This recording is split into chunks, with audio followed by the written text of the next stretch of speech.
Welcome to A Guide to Every Deck in EDH. Today we're looking at Odric Lunarch Marshal. So Odric, mono white, 4 mana 3/3, and he says at the beginning of each combat, creatures you control gain first strike until end of turn.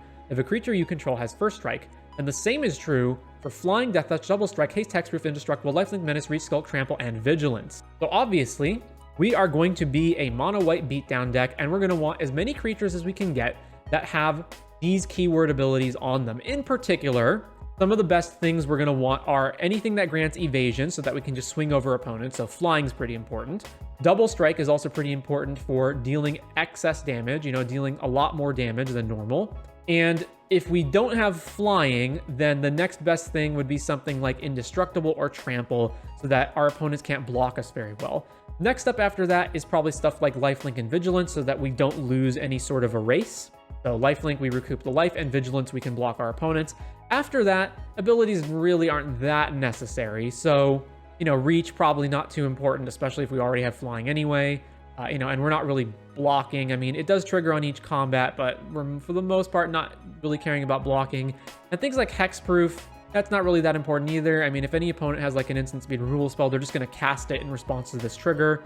So it's mainly those ones that we care about. So with that said, I mostly have not gone out of my way to include, keyword soup creatures. There are a few, but for the most part, it's just creatures that are already good anyway, that just happen to have these abilities on them.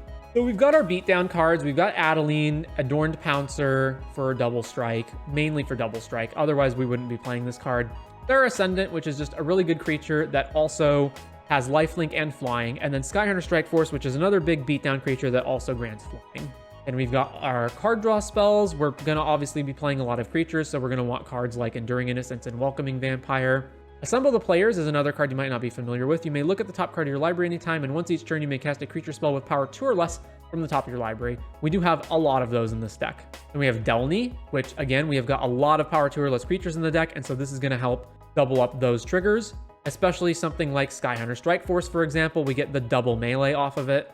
Aven Interrupter as a pseudo counter spell. It's probably not that likely that we're going to be holding up 3 extra mana at instant speed in our white proactive beatdown deck, but this also just incidentally curbs other spells that get cast from exile. So a card like this being in play is a Stax Piece versus Underworld Breach, for example. We have 36 lands, more lands than I would normally play because, again, we're the Stax deck. We're going to be harming the ability of Mono Rocks to tap a lot.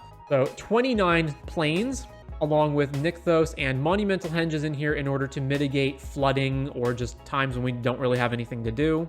We've got our protection. So we have things like Bastion Protector, gives indestructible to Odric, and then Odric spreads indestructible to everything else. Just other cards, indestructibility and protection and hexproof and whatnot. Also, Elite Spellbinder as a way to take stuff out of opponent's hands, and then it just also happens to have flying. Same thing with like Selfless Spirit has flying. Boromir happens to have vigilance. Then our ramp, which is extremely limited because we're going to be harming ramp. So we can't run too many mono rocks. So we're mainly limited to just the best ones and then things like Land Tax and Deep Gnome Terramancer. A little bit of removal as well. It's nice that Lauren happens to have vigilance. And then we have a whole bunch of stacks, Obviously, we are a white beatdown deck and we need to mitigate our opponent's ability to cast multiple spells, draw tons of cards, etc.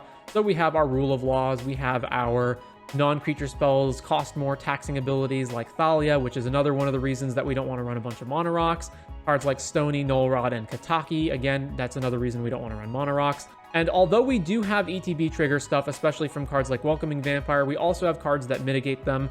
Hushbringer, Doorkeeper Thrall. It's always a trade-off when you have a Stax deck, which Stax cards you're going to include, and if you're going to include things that have symmetrical effects that may wind up harming you. So, for example, Curse Totem does stop our, for example, like Mother of Runes from being able to be activated. So the main question is this going to harm your opponents more than it's going to harm you?